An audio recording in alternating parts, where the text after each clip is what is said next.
Olá, bem-vindos a mais uma aula de ciências. Eu sou a professora Jéssica e na aula de hoje nós vamos conversar sobre o sistema cardiovascular.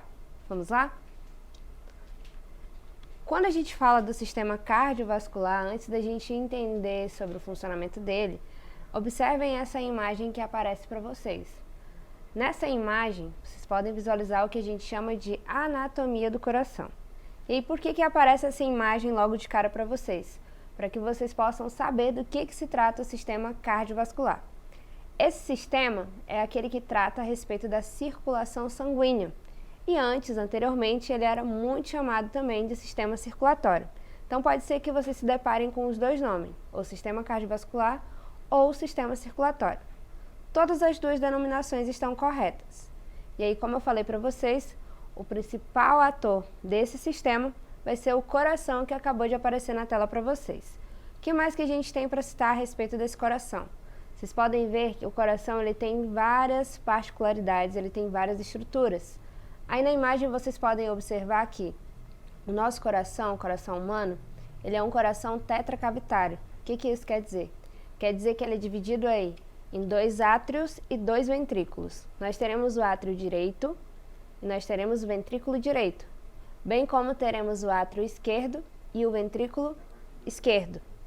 Além disso, no coração também a gente pode observar que a gente vai ter a presença de válvulas, chamadas de válvula tricúspide e mitral, e também a válvula pulmonar e aórtica. Então nessa imagem vocês conseguem visualizar mais ou menos a localização de cada uma dessas válvulas, bem como onde está localizado, onde que ficam os átrios e os ventrículos. E aí observem também que o átrio ele fica mais na parte superior, enquanto o ventrículo ele está localizado mais abaixo, na parte inferior. E aí o que mais que é importante a gente saber, além de saber aí do formato do coração, além de saber da anatomia do coração, quando a gente fala do sistema circulatório? Primeira coisa, quando a gente fala aí do sistema circulatório, é importante que a gente entenda também como é que vai funcionar o esquema da circulação. E aí, que características que a gente precisa também tratar sobre isso? Quando a gente fala da circulação, existem 3 fatores essenciais. São eles: qual o tipo de circulação que nós temos? No caso, circulação fechada, dupla e completa. O que isso quer dizer? Olhando aí na imagem, vocês podem perceber que tem a comparação entre um peixe, anfíbio, aves e mamíferos. Tem algumas coisas em comum, mas também tem algumas leves diferenças.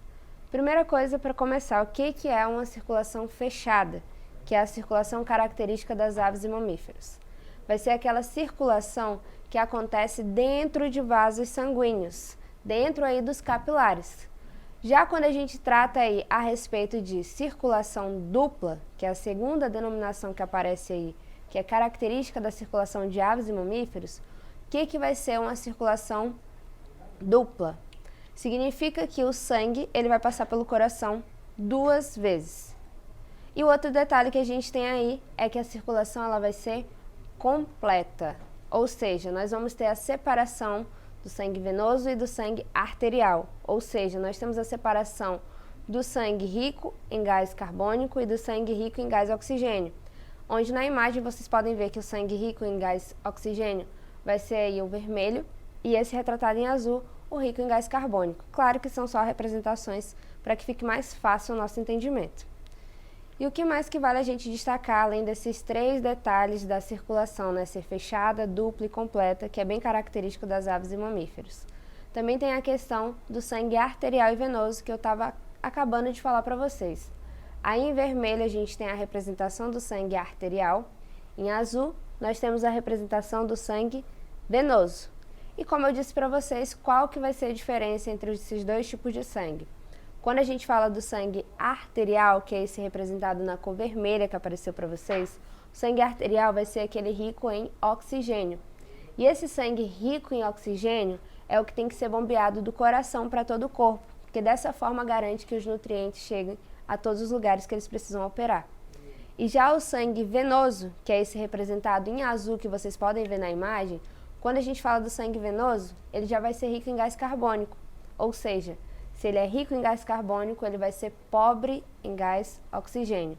Nesse caso, Esse sangue venoso é o sangue que vai ser coletado pelo corpo e vai ser levado até o coração. Então, cada um vai trabalhar de uma forma quase que independente, porque cada um vai desempenhar um papel dentro do sistema circulatório. E aí, além disso, outro detalhe que vale a gente trazer aqui também é a respeito do ciclo cardíaco. O que vai ser esse ciclo cardíaco? O ciclo cardíaco é como o coração vai estar funcionando. E nesse caso a gente tem um destaque aí para duas movimentações. O ciclo cardíaco, basicamente, ele funciona com base na diástole e na sístole. Quando a gente fala da sístole, é o momento de contração do coração. Já quando a gente fala da diástole, é o momento de relaxamento. Então, o coração, por ele ser uma bomba, ele está a todo momento nessa movimentação. Sístole, diástole, diástole. Na próxima imagem, no próximo slide, a gente consegue entender um pouquinho mais de como que é esse comportamento. Mas primeiro, vamos entender aí o que é a diástole. A diástole é o momento que o coração se enche de sangue através das veias cavas, né? Isso pelo átrio direito, e pelas veias pulmonares lá pelo átrio esquerdo. Então, a diástole é o momento que ele está se enchendo de sangue. Ou seja, esse momento da diástole é o momento de relaxamento. Ele está relaxado porque ele está recebendo sangue nesse momento, como se ele tivesse aberto. Já quando a gente trata aí da sístole, o que a gente tem em destaque em relação à sístole? É que a sístole vai ser o momento, né, que o coração está contraindo. Ou seja, nesse momento o coração está ejetando sangue para dentro das artérias pulmonares e pela aorta também. E aí, nesse caso, nós estamos falando do papel desempenhado pelo ventrículo direito e pelo ventrículo esquerdo. Então, nesse GIF que aparece aí para vocês, dá para observar bem a movimentação que eu acabei de falar para vocês, da sístole e da diástole. A sístole, mais uma vez, é o momento que o coração contrai, enquanto a diástole é o momento que o coração relaxa. No momento que relaxa, ele se enche de sangue. E no momento que ele contrai, vai ser o momento que ele ejeta o sangue para dentro das artérias pulmonares. E o que mais que é importante a gente tratar? Quais são os caminhos que o sangue vai seguir? Primeiro a gente vai ver a circulação pulmonar. Basicamente a gente tem aí a participação do sangue venoso, que é o sangue rico em gás carbônico, né? Ele vai participar aí da respiração pulmonar. Quando ele entra na respiração pulmonar, acontece o processo de hematose. O que vai ser essa hematose? Essa hematose nada mais é do que o processo de trocas gasosas. É quando a gente tem a troca do gás carbônico pelo gás oxigênio. Além disso, a gente vê que depois da hematose a gente vai ter então a troca para o sangue arterial, vai passar pela veia pulmonar e aí pela artéria esquerda a gente vai ter a questão da diástole, vai ter também o átrio esquerdo participando e em seguida a gente vai ter a sístole. Então, o processo de destaque que a gente tem na circulação pulmonar vai ser qual?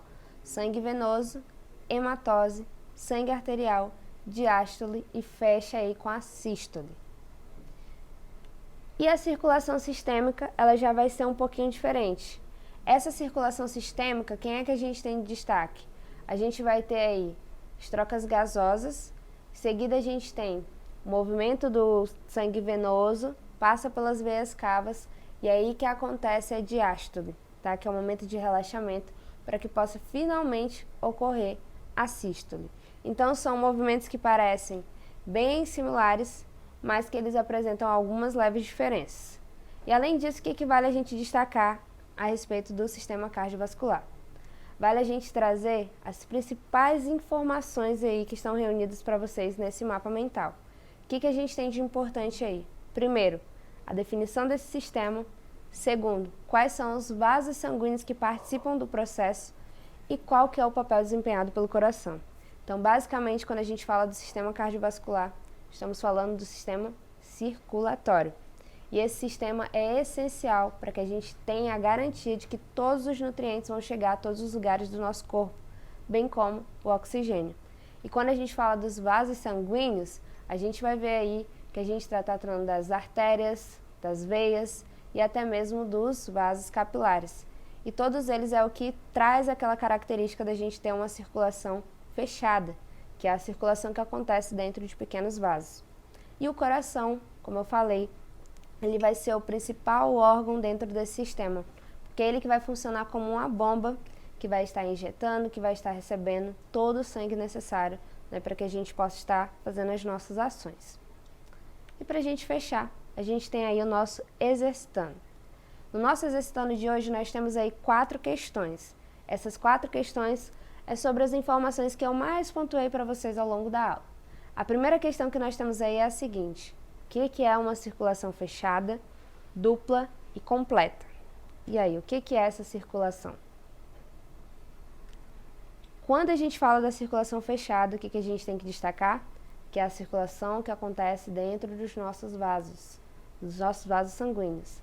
É uma circulação dupla por quê? Porque passa 2 vezes pelo coração. E vai ser uma circulação completa porque a gente tem a separação, tem a divisão, né, do sangue arterial para o sangue venoso. E a segunda pergunta que nós temos aí vai ser a seguinte: o que é a pequena e a grande circulação?